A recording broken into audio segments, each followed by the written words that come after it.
Welcome. We have Sabri from Amsterdam, the Netherlands. Hi. I'm so excited to get to know you better and to allow the world to hear more about you and your experience so far in the music industry. So I know that your dad introduced you to old school music, Yeah. and you have like a strong interest in neo soul. I would love it like if you can go into like your inspiration and talk a little bit of artists that have influenced your music. Yeah, well, like you said, my dad is a big part of it. We just had like he's a huge fan of different types of music. Like it really, he has soul records, he had funk, like the James Brown and stuff. So I grew up listening to that, and I was also always so fascinated about soul music. And then I have a brother, an older brother, he's 8 years older, and I grew up in the 90s, and that's like the hip hop era. So he would have like, he really taught me a lot about, just Tribe Called Quest, Wu-Tang Clan, like Yeah. all that stuff. And I don't know, he kind of like schooled me in about different genres. And he actually bought me my first CD as a gift. It was a time where we went from like the Walkmans to the crossover to the CDs. And I remember he bought me my first CD, and it was a single of Lauryn Hill, Do Up That Thing. And I remember when I heard that, I was like, Drawn to okay, it. this is it. This is what inspires me. And, I think when I was like 10 or 11, that's when we got internet at home. And when that happened, like a whole new world opened up. I guess, I'm speaking for a lot of people. When it comes to like having internet at home, you're just able to like go on the internet, find, all types of music without paying for it. But what really inspires me, like if I have to like say, a few artists will be Lauryn Hill, Amy Winehouse, the old school stuff like Otis Redding, Aretha Franklin. So Donny Hathaway is like a huge inspiration too. And of course, I mean, I like the stuff that we hear now as well. I mean, there are a lot of good artists out there like SZA. Um, I like Giveon a lot, Brent Fayez. So there are a lot of like artists that inspire me. Yeah, Yeah. when you said Amy Winehouse, I was like, yeah, I hear that in your voice and like the vibes. I was like, that's initially what I was thinking, and then when I like read more about you and like you're talking now about her, I was like, yes, Amy Winehouse. Thank you. Yeah, she's a huge, I mean, she only had like 2 albums out, but I've listened those back to back. Like I think she's really like in my top three Like, what of draws like, you to her exactly?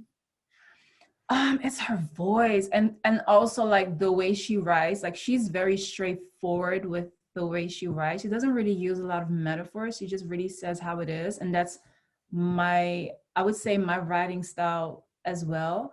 I just like to say it how it is. Like I don't want to make lyrics too complicated. Like when you listen to me and maybe your English is like your third language or something, I want you to be able what I'm really saying, like what the story is. And the way she does that, it's like super special because she comes up with lines that I'm like, how did she come up with that? But it comes from the heart. And when it comes from the heart, it's just that, just whatever she went through. What is like your approach to making music? I see your music falls into many different genres. Like soul, electronic, urban, R&B, and pop. And so yeah, so I was wondering, like, do you write what you feel in the moment, and and the instrumental or beat come later, or do you think about like the genre and those like initial moments of creating the song? Well, I actually like a few years ago when I really started to like take music more serious, I would say. I started as just writing. I was not even focusing on me as an artist. I just wanted to like be in the studio with different types of producers just to develop the writing, like the craft basically. And I guess that helped me so much with developing in a way of I'm able to like hear different types of genres. So it could be hip hop, could be pop, could be soul, or like you said, like electronic, like EDM. And I trained myself to just be able to write to everything because, like I said, I was more focused on songwriting, and if you want to like write for other artists, then it should not really even matter what the genre is. You just want to write to eventually get it placed with the artist. So it's kind of funny when now I'm like I'm dropping my own music, but it's never been a situation where I was like, oh, I want to make soul music, so now I'm going to go into the studio and just make soul music. In between all those sessions, I had like songs here and there that I felt like, hey, you know what? This could be something for me. And along the way, I noticed that the raw, like that soul, like old school soul sound suited me the best. And I was most comfortable like writing in that space. So um, it's mostly by coincidence, just whatever I feel like when I'm in the studio, whatever I go through that day. And if I'm happy, I want to make a happy song. If I'm sad, I want to make a more emotional sad song. But yeah, it's just I can't really pinpoint like what it is and how. It just happens naturally. So yeah. That's why I'm such a fan of yours. Like, I feel like I love how you like really speak to yourself, and like any kind of person can listen to you. Any I know many people, different people have different interests in music, and a lot of different types of people can listen to you. So that's a great thing. Thank you. Appreciate that. And that's what I hope as well. Like I don't want my music just to be for one particular group. I feel like Amy Winehouse is a good example. Like her music is like the older crowd listens to her, but the younger people know her as well. And I really feel like that's what music is about. It's one language. It doesn't matter if you even understand what I'm saying. If you just like the song, you're just gonna like the song. And it doesn't matter if you 50 above or 20, you know? So that's how I like to create my music. So if you can play a concert with anyone, who would it be and why? You know, may sound random, but actually somebody asked me this a while ago, and the first thing that came out of my mouth was Bruno Mars. Like, it's just he's so talented. If I just want to see what's going to happen if I would be in a room with somebody like him, and also his band is just phenomenal, and they're so creative, and he's really somebody that can do everything, and everything just sounds good. Like he can do a straight up pop song and it's fire. He can do uh like a soulful old school track and it sounds fire. And I don't know, I feel like if I would be in the same room with him, I'm just kind of like curious to see what that would turn into. So I mean, if I can do a song with him at one day and at one point, and maybe, perform with him, that would be a dream come true. Yeah. No, I saw him at the Hollywood Bowl, and I was mesmerized. Yeah. It's his voice and he dances and he just doesn't get out of breath. And it's like, oh my God, like he's a pop star. So yeah, he's the first person that comes to my mind. So if you could like perform at any music festival, US, Europe, anywhere, like where would you? I don't know, where would you perform? Coachella. Yeah. I, Yeah. when I heard Yeah. "Pray," your song "Pray," I was like, I imagined myself like at Coachella, like vibing out. What I like about Coachella, I mean, so from the 3 singles I've put out now, like 2 are my own, like my singles, and then one is a collaboration, that's Pray. That's actually the Sonny Ray James and Ryan Marciano's song, and then they collab with me. And then if you like look at the I say that if you look just the all the artists that come to Coachella, there's not really like one specific genre. So you have, for example, you have Martin Garrix that performs there, and you have Beyonce, and I'm just like, it's just everything Cardi combined. B and like Yeah, it's like it's just there's literally somebody for everybody, you know. And I don't know, that's just I've never been to Coachella. I just see it from like YouTube and stuff, but it would be a dream come true if one day I can perform there, because it's just they celebrate music and like with all the genres combined, and I love that. So yeah, Coachella. Mm. so I know you performed "Something I Know" on NPO's 3FM Live Box. which is amazing, by the way. I've had it on repeat on Spotify, along with Uh, like, other songs, of course. But like, what did it feel like to play your song and like have all these people to listen to it? oh, that's like, honestly, I was not expecting radio to pick it up because it started already with Lost in You, my first single in 2019, and got picked up by radio like literally the first day that it dropped.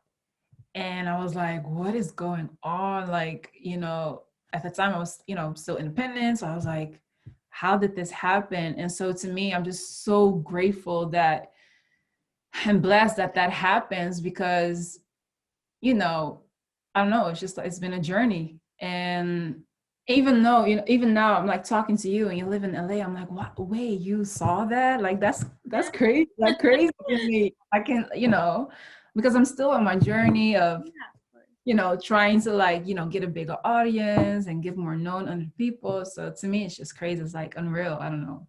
Yeah. I think you definitely like caught the eye of a lot of people. And I hope to like, after this interview, like a lot more like college students and, just people in general, like see and hear like how amazing you are. And yeah. I hope so. I really hope so. Thank you. Thanks for the opportunity, to just show people who I am and tell a little bit about my story. No, for sure. Okay, so with just a few records currently out, like, are there any collaborations you're most proud of? I mean, it was kind of like funny. So I'm more like when it comes to my own music and if I'm gonna like drop my album and more singles, it's gonna be more like old school soul and like a fusion between old school soul and neo soul, I would say. So that's really my lane. But I'm from Amsterdam, and Amsterdam is like, they call it the capital of EDM.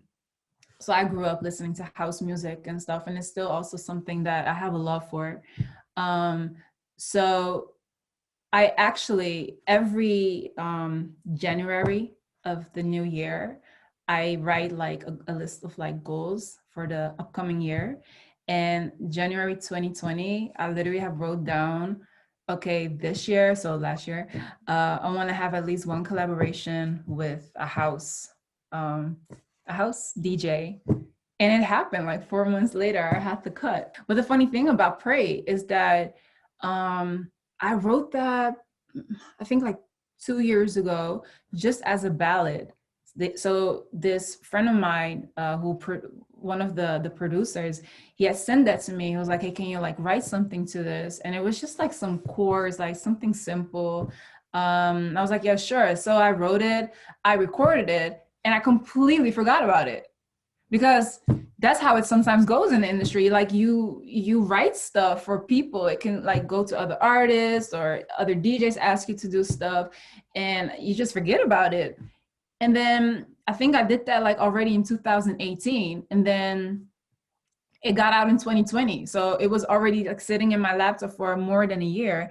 And the funny thing is like, like I said, I wrote it on chords as like a ballad.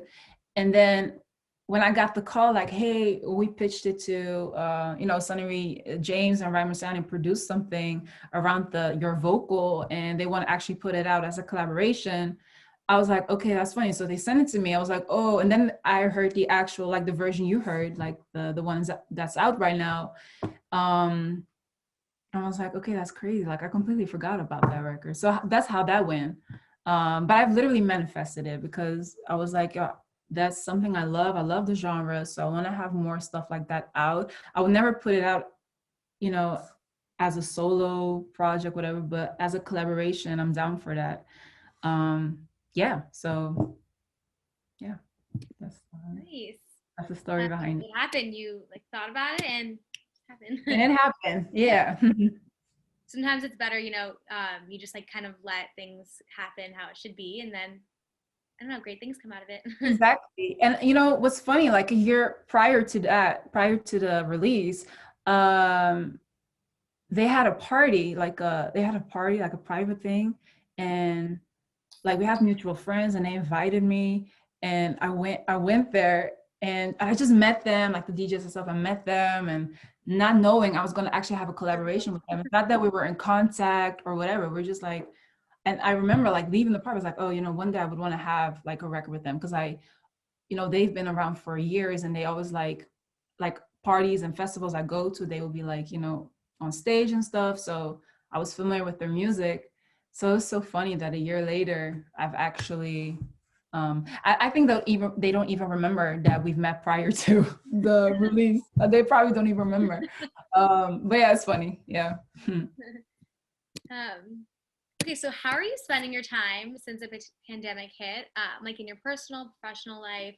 Like, are you working on any records or projects that'll be ready in 2021? And if so, can you give us a little bit of the inside scoop? We're all dying to know. Yeah. Yeah, we're definitely working on new singles. So hopefully, that's gonna be out soon. And I think what you can expect from me is just for now singles, but on the side, I've been working on an album. I just don't know when, where, what, that's gonna be released. But it's something, it's gonna be my debut album. So it's not something I want to rush into. But I've been working on that as well. And yeah, a lot of heartbreak songs. Oh my gosh. A lot of heartbreak songs. So be ready for that. Still like in that lane of Something I Know and Lost You. That's been like also like very heartbreaking. So that's what you do it for. I mean, you just want to like inspire people, and it's always nice to like get, sometimes I get comments or DMs from male as well. It's actually funny. More male listen to me than female. That's really funny. Yeah. Yeah. So yeah, that amazes me. Like, that's crazy. Well, we're looking forward to, what else you have. And I mean, I had so much fun today. Like, thank you so much for sharing. Thank you. No, Thank you for having me. and I can't wait for the world to hear more about you and like to keep following your musical journey and to see more of the things that you create. But yeah, everyone, don't forget to check her Instagram out, 𝕕𝕚𝕥, and her Spotify. But yeah, Sabri, everyone, thank you so much. Thank you. Bye.